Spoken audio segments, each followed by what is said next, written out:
Cliquez. Alors, bonjour à tous. Je me présente, je m'appelle Nathalie. Ça fait quelque temps que je suis parmi vous et aujourd'hui est une journée importante pour moi, le jour de mon baptême. Je vais partager avec vous comment Dieu a changé ma vie et a fait grandir ma foi. Alors, issue d'une famille catholique, tous les dimanches on allait à la messe. Ce que j'aimais le plus, c'est les chants, les louanges et j'en ai gardé des bons souvenirs. Puis avec le temps, adolescente rebelle, j'allais de moins en moins. Et puis les années passèrent. À mon tour devenue mère, il était important que mes enfants connaissent Dieu et la religion. Donc j'ai repris le chemin de l'Église avec eux.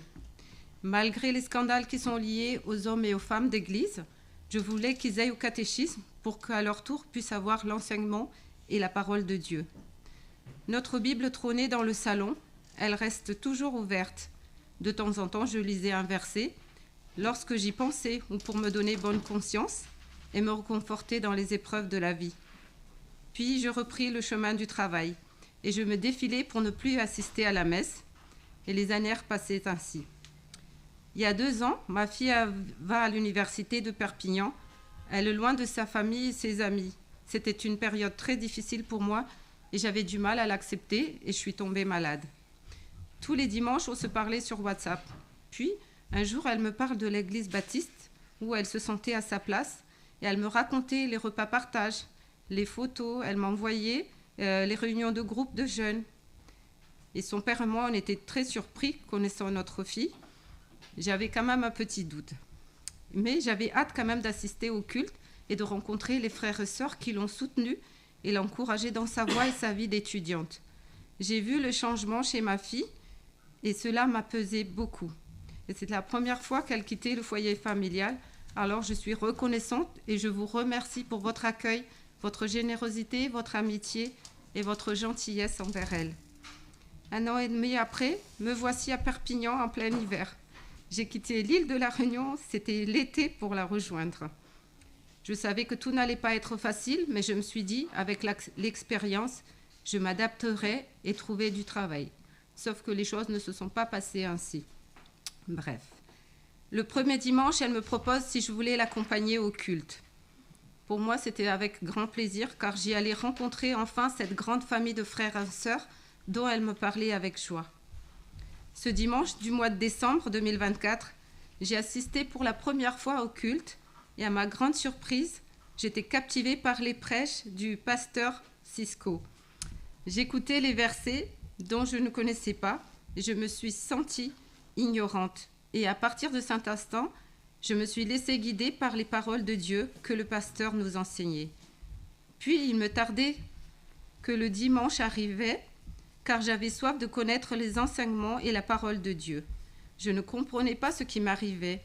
J'ai découvert la spiritualité et le salut de l'âme. Comme à chaque fin de culte, on échange avec les frères et sœurs.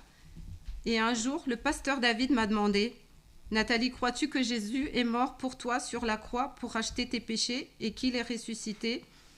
J'ai dit oui avec conviction. Et je confirme avec joie et fierté que Jésus est mort pour nous tous sur la croix pour racheter nos péchés et ressusciter.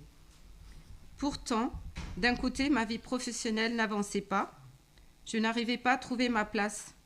Je me suis dit « Bon, pourquoi pas faire une reconversion professionnelle ?» Mais encore là, les portes se fermaient.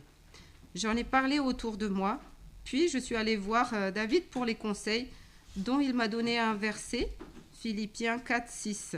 « Ne vous inquiétez de rien, mais en toute chose faites connaître vos besoins à Dieu par des prières et des supplications, avec des actions de grâce. » Alors je me suis dit très bien qu'il a soit ainsi, et le soir je priais. Pourtant, les portes fermaient. Je me sentais perdue et j'avais beaucoup de colère. Et c'est là que je me suis rendu compte que la frustration est un poison pour l'homme, pour l'âme, et je n'en dormais pas.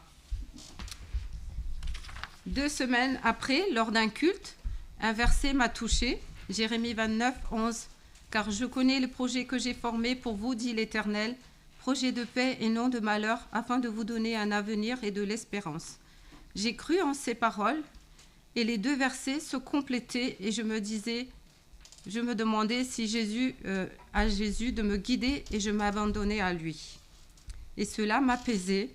Et comme petit à petit, j'ai trouvé mon lieu de stage, j'ai trouvé mon centre de formation et les portes se sont ouvertes et j'avançais ainsi pas à pas.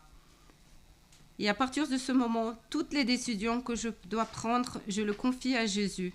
Ma foi grandissait petit à petit chaque jour. Malgré les obstacles de la vie, je reste sereine car je sais que Jésus est toujours là pour moi et pour chacun de nous. Le 26 octobre 2025, ma fille a reçu le baptême. La joie envahissait mon cœur de maman.